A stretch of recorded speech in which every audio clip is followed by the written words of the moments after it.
Welcome back, everybody, to another episode of Comic Shop Talk on the Late Night Chat Network, your first stop for pop culture talk. I'm your host, Nico, and joining with me today, as always, my co-host, Chris. How's it going?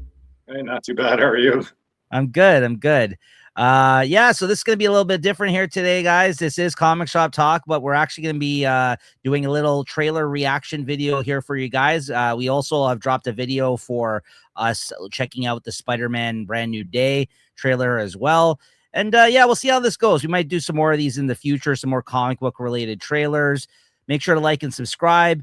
If this is your first time checking out this show here on the Late Night Chat Network, or any of our shows for that matter, make sure to check out our Comic Shop Talk show that me and Chris do weekly, where we talk about the comic books that we've read every week. If you guys are into comic books, and that's kind of how you happen across this video, we read the new stuff that comes out every week. That's interesting to us. That looks good. And then we talk about them and we give you our ratings and reviews, and that comes out weekly. So make sure to check that out. We have a whole playlist of them. I think we're just about to do our 224th episode of that. So yeah, we've been doing it for a few years now. So make sure to check that out along with some of our other content here on the channel. We usually do these with the Late Night at the Movies crew, but I said to Chris, let me screw these guys. Let's just do these ones ourselves.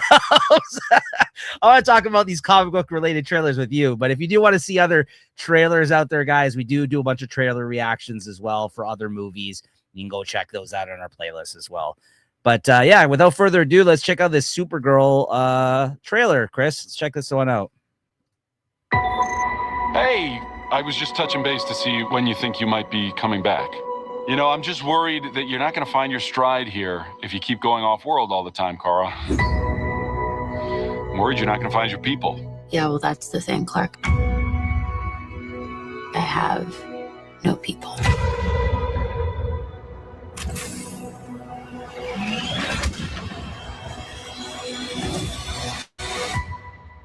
Home is wherever you are, buddy.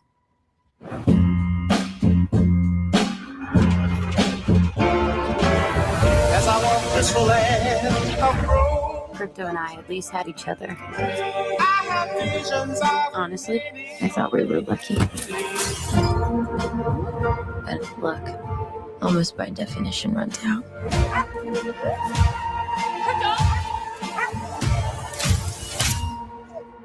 What can I do? The Brickens carry the antidote on that person. He has 3 days.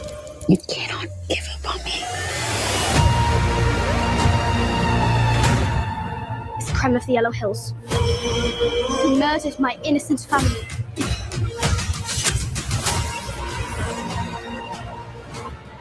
Just do what I say. And don't die. This does not look like this is gonna end well for you guys.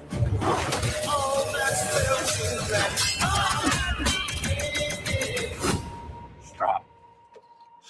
You're hurting my head.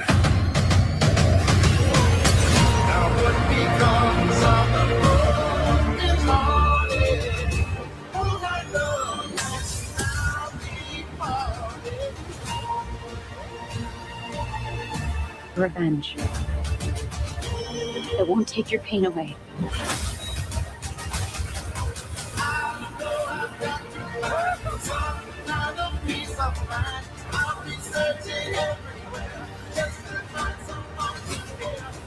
Your eyes are beautiful when you cry. A lot of pain, a lot of suffering. There's no home without you, buddy.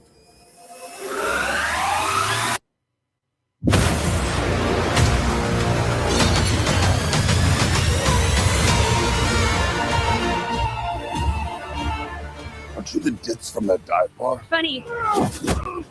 That's what I've been calling you. Touche. All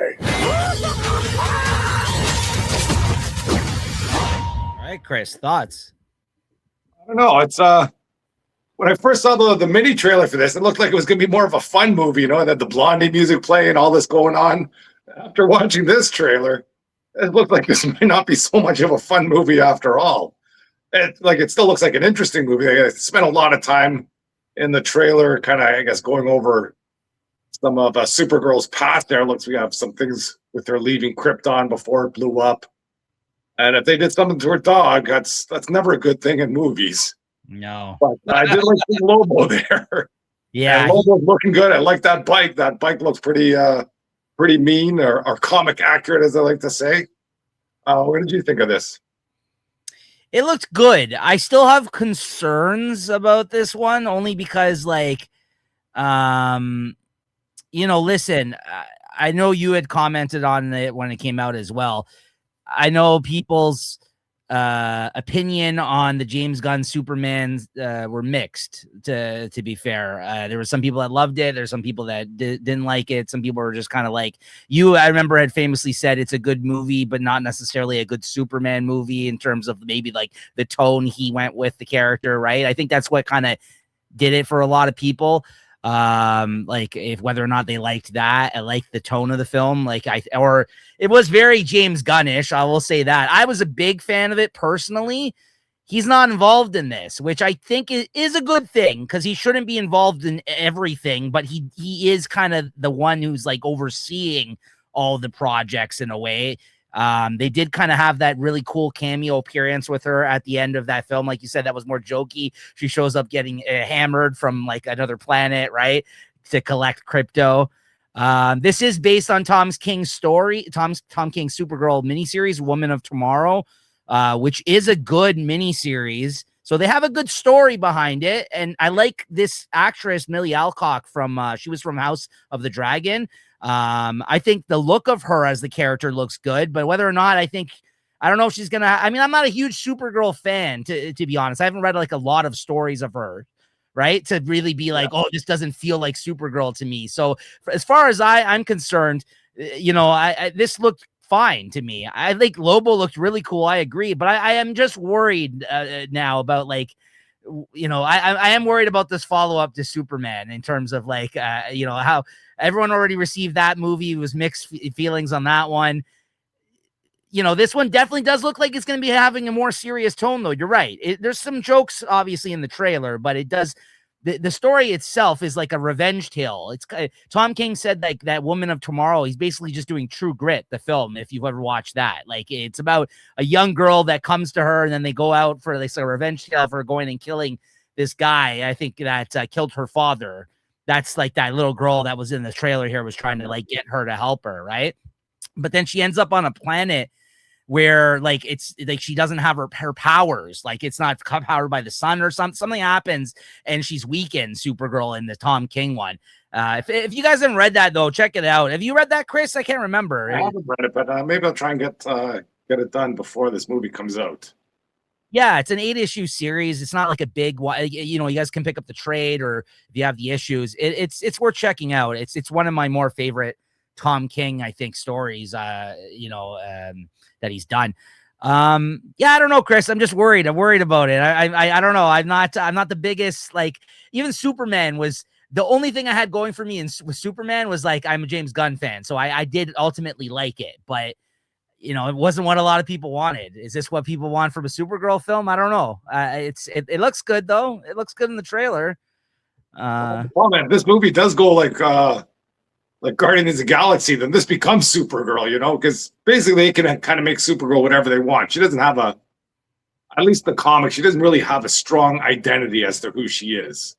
Where like Superman is, he's all about hope. Supergirl's always just kind of in the background or part of teams, things like that. So we'll see where this goes. I'm interested in it. But, yeah, I'm definitely interested in it. Yeah. We've been burning a lot of movies. Whole lot lately, so it's going to be tough to win people over, I think. Yeah, and this is the follow-up to Superman, which he kind of was the first film that he took on to kind of start his whole new direction with his deal with DC, which also no one knows what the hell is going to happen now moving forward because of the sale of that stuff, right? With the Paramount Netflix fighting over it, right? Which ultimately now I think Paramount has officially won that bid, if I'm not mistaken. I think. Oh yeah, so they could come in, if these things aren't doing what they like, right? Or for whatever reason they don't like James Gunn, or I don't know if they've crossed paths before, right? All these plans that they've kind of put together with Warner Brothers, it could be all out the window within a year. That too, yeah, because I think. I mean, I know that they have like a Clayface movie coming soon. That's supposed to be like a horror or something, because the director that's doing that film is like more of a horror director primarily, which that made it sound that sounded interesting. I know James Gunn, when he first signed on, I don't remember, he did a video where he announced like a 5-year plan of movies, like a slate of films like Marvel used to do with like the, this is our phase 1 or whatever, right? So which I was happy about, because for the first time in a long time, DC actually had a plan. Like, I didn't care if they were all bangers or what was going to happen with it. At least they had because before it was just like, it seemed like they would just do shit randomly, like for no reason. Wow. And I don't know. Like, it's hard to compare to the Marvel beginning phase 1, because that was a banger after banger. Like, once Iron Man came out and that thing went through the roof. Of course, it's easy to plan Iron Man 2, or it's easy to plan the next movie. When your first movie comes out to lukewarm reception, it's hard to plan out a Superman 2, or even, like you say, the next step. Because if that one gets another lukewarm or, maybe not so hot reception, you can't have 5 movies planned, or 5 years of movies planned after that, when your first 2 are already stumbling out of the gate. And this is what I'm worried about. And this exactly. is what even what the first time DC tried it, they did come out with some bangers. That first Superman movie, I remember, did very well. Batman was still great. The first Justice League. That's it. This could be a make it or break it summer for movies in general. Yeah. If no movies really, go ballistic, like maybe Netflix is going to freaking win the wars, and movie theaters are going to slowly shut down. There's movie theaters getting less and less all over the place. It's not like the days it used to be, where you go there's lineups in the movies, and you have to, get there on the day before. Now you can go see a first cut movie on the first night, and nobody's there. I know, that saddens me, man. I really like going to the movies. So this is June 26th, and Spider-Man Brand New Day was what? Let's see. Hold on. Brand New Day. Like, is this going to be like our Barbenheimer weekend? Is it going to be like people? We're not doing that. Is this going to make Oppenheimer fucking money? Brand New Day release date. Okay, so they're a month apart. So they don't even want to be on the time for each other, yeah. Yeah, Brand New Day is July 31st. Damn, they put it all the way to August. I'm surprised about that. And this is June 26th. Wow. Okay. So, I mean, this is really going to make or break, even in terms of a Marvel versus DC film kind of thing here. By the time, you're right, by the time the summer, they're a month apart, we'll be able to tell how this movie performed going into Spider-Man Brand New Day, right? So but I think it's smart that they spread it out over the summer as well, honestly. I think that was probably smart on their part to kind of keep it separate as far as possible from Marvel, because they need all the attention. I think it would be too much if they put out both around the same time. You know what I mean? People will be like, like you said, screw this, because it's superhero movie fatigue, right? It's happening, right? Already people are kind of like this, too many of them, right? So. If both movies don't work, maybe they'll have to have a crossover, It's like the comics, they'll have a movie crossover with, who knows? It's Superman and Spider-Man. I pray for that. That would be amazing if all these studios, like you said, that would be a last-ditch effort, like Marvel going bankrupt in the movie studios in general, just all going bankrupt. Go, look, we got to put our best IPs together and freaking get something. You gotta have a freaking DC KO battle. You have Tom Cruise in there fighting John Wick, fighting freaking Spider-Man.